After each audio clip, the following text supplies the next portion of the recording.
Jen. Hiya. We don't have a jingle. I know. We don't have a jingle. Maybe that's something we can work on. Should we make one up like now? Oh God. Go. Arguments with my brother. Da-da. Yeah, we need to work on that. Yeah, that's a solid 2 out of 10. Minus 2 out of 10. So anyway, welcome everyone to another episode of Arguments with My Brother, featuring myself, Jenny, and my dear older brother, Nick, very much older than me. So welcome, everybody. Episode 3. 3 episodes in. I didn't think we'd make it 3 episodes in without actually having a proper argument and just saying, bollocks to this all. Yeah, I know. I'm quite impressed. We're both being quite mature and adult about it. There's been no tantrums or crying yet. Yeah. Yet. Well, let's see after today. Hey, so Jen, I've been looking at the geography stats of where we're listening to, and I thought we could have a quick competition. Okay. Okay. Well, as you know, my geography is my strong point. So. It is. Milan, the capital of France, I think was a famous one once. All right, Schwa pastry, calm down. Okay. That's mean. Yeah. Okay, so hit me with it. Okay, so there's 6 countries. Yeah, 6 countries where our podcast has officially been downloaded at least once. Okay. 6 countries? Seriously? 6 countries where, so try and name them. I think a couple will be obvious. All right, okay, so I'm going to say Switzerland would be one, yes. Obviously. I need a ding. I need like Family Fortunes where they got a ding, you know. Yes, exactly. Okay, so Switzerland. Yeah. Ding. Thank you. UK. Ding. America. Ding. I don't know. I don't think I've got any friends anywhere else but those 3 countries right now. Can you give me a hint? I think there's 3 more, and 2 of them are predominantly English-speaking countries. 3 more and 2 of them are predominantly English-speaking countries. Think a little bit north of America. Canada. Ding. No. Another predominantly English-speaking country. Oh, this is not showing my best attributes. I will tell you that. I need another hint. It's a country where God decided to put all of the venomous things. Australia. Yeah. Ding. Yeah. And the final one is the maker of the best food in the world. France? No, not quite. Best food in the world? I don't know. I think UK pub food's the best, so you kind of got me. Think. Okay, what's the clue? Rajdhani. Oh, India. Ding. Seriously? Wow. Yeah. So thank you to the 2 people from India who are listening. Oh my God. Gosh, well, 3rd episode in 6 countries. I'm really quite impressed with that. Thank you all very much. It feels quite flattering. We are pan-continental, officially. Wow, look at that. Should we get started on today's? I'll let you introduce it as you chose the subject this week, and then I've got a coin ready to flip. So story about the flipping coin is I do actually know how to flip a coin. It's the catching I have a problem with. So therefore I can flip the coin and then I'll see what it looks like on the floor. So I'll let you introduce the subject and then I'll flip my coin. Okay, sounds good. So the subject this week is a really, really simple one. It's very silly, but as usual, that's what the sort of angle we go for. It is biscuits or cookies, sorry, to our North American listeners now. So biscuits. Best biscuit in the world ever. There's literally hundreds to choose from. I've got a couple. I tried a really good one the other day, but we'll go into it in a bit. So Jen, flip away. Okay, heads or tails? Heads, please. All right then.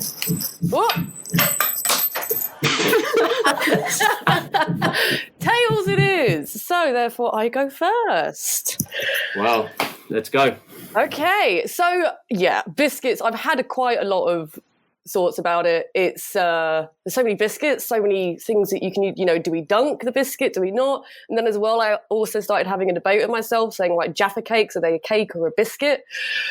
Because that would make it's a cake, I've decided. It's a cake, because it's literally got cake in the title. Yeah, exactly. And also, this is something I feel very strongly about. Sorry to interrupt, but I'm really like, a Jaffa cake is a cake because if you leave a biscuit out for too long, it goes soft and stale, right? You leave a Jaffa cake out for too long, it goes hard, like a cake. That's very true. No, so Jaffa cakes I've ruled out because they are indeed cakes, not biscuits. So I don't know, biscuits. See, growing up, it's kind of one of those things. There's always kind of biscuits somewhere, or a sewing box which looks like biscuits but is also the sewing box. So there's quite a lot of it's a roller coaster of emotions for me. I've decided to stick with a classic biscuit. Everyone knows it.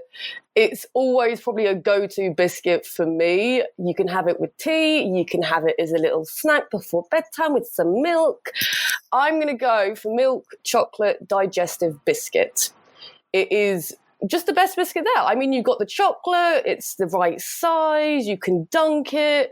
It just falls apart in your mouth, and it's number one for me. There's not a lot that can beat it. There was Jammy Dodgers came in a very, very close second, but I think the majority of people will be voting for the milk chocolate digestive because it hits all audiences. I challenge you to find someone who doesn't like a chocolate digestive. I agree. Okay, I agree. It's a good one, but it's not even the best biscuit in its category. Are you talking about a McVitie's chocolate digestive biscuit here? Well, is there any other than McVitie's digestives? Yeah, there's the Hobnob chocolate top biscuit, which is too much. Far superior. No, it's not. What are you talking about? It's too aggressive. It can cut up your mouth. It's a bit too intense. I mean, Hobnobs needs to calm down. Right? Milk chocolate digestives, they're safe. It's like grandma's house. It's like, oh, okay, here you are, welcome. It's familiar. It's not a great. And then you go, hobnob! It's just. If biscuits could shout, a hobnob would be shouting, right? Yeah, but if you're not living life on the edge, you're taking up too much room here. Look, I mean, the line that you had me there is hobnobs, they cut up your mouth, because you sound like you're from the ends, man. But my hobnob, it's going to well cut up your mouth, man. You know what I'm saying? It was real. Okay, so you're sticking with it.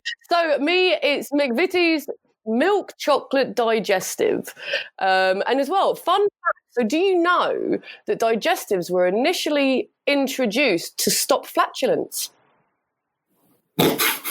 True story, boys and girls. Seriously, Google that. They were actually introduced to stop flatulence. So there you go. It's a wonderful biscuit, and apparently it stops you farting. That's not why I like them. This is not the main argument. It's just a fun little fact. So milk chocolate, they remind me, it's always a staple. Everyone knows that they like a milk chocolate digestive. Okay, so I'm going to put forward my argument now, okay? But I'm going to start with asking you a question. What's the best part of a milk chocolate digestive biscuit? I'm going to say it's the actual biscuit, because I can quite happily sit and eat just digestives on its own. The milk chocolate is just a treat. So for me, it is the biscuit. And I've got a feeling that is so not gone your way of what you wanted me to respond.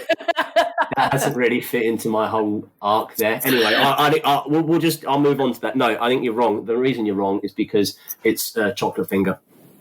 Oh! Yeah, right? I don't know. I just hit that big red nuclear biscuit button and went, boom, chocolate finger, okay? It's the only one that matters. It's versatile, okay, because it can be enjoyed itself or also part of a bigger picture, like imagine a chocolate cake with a fort built out of chocolate fingers. It's got a bit of innuendo in there. Oh, you fancy a chocolate finger? You know. Well, if I knew that, then I would have chosen ginger nut. If that was the. See, I considered ginger nut, but then chocolate finger, and also they come in those massive boxes, and because they're small, if you eat loads of them, you don't feel that guilty. But look, don't let me tell you this. Let me read you something from a website I found. I found a fantastic blog from a website called nicecupofteaandaSitdown.com. Legitimately a website which I love. See, that name of that blog screams digestive, chocolate digestive, not fingers. But go on, I'm interested that someone felt so passionate to make a blog about it. So please explain. No, they talk about the fantastic areas of it, you know, and just to quote here, then there was its crowning glory and simultaneous strength and weakness, an entire and seamless coat of Cadbury's chocolate. Of course, this made it an object of sweet desire. However, in the wrong hands, typically anybody under the age of 10, it could be used as an object for destruction. In this case, the destruction of clean clothes, upholstery, carpets, and so on. Now, at that point, I completely agree on it. Can, you know, if you've got a kid holding it for 10 minutes, it's melting, it's gone everywhere. However... Yeah, but that's going to be the same for anything that's got chocolate on it, though, right? So, okay. Exactly. So I don't see that as a weakness specifically focused on the chocolate finger. So no, chocolate finger it's the biscuit of our time. It is the biscuit we need. It is the biscuit we require, and it's also really funny to say, fancy a chocolate finger. Right, okay. I am just going to rebuttal your argument, right?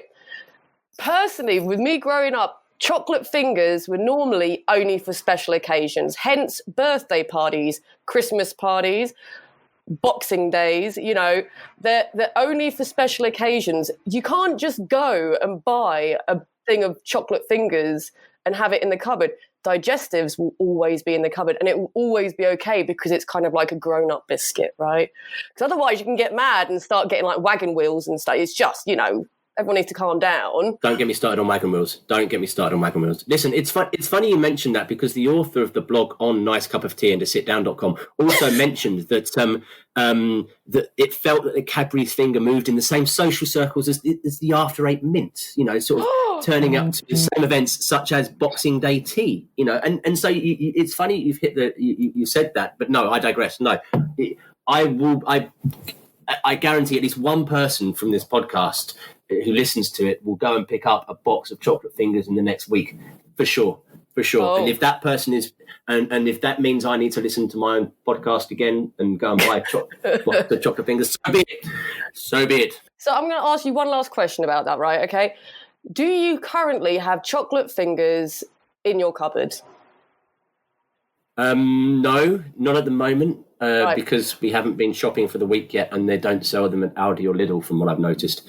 So no, I don't have chocolate fingers in. I have milk chocolate digestives in my cupboard, showing that they're accessible internationally because they are regarded as an essential item from the UK. Point and close.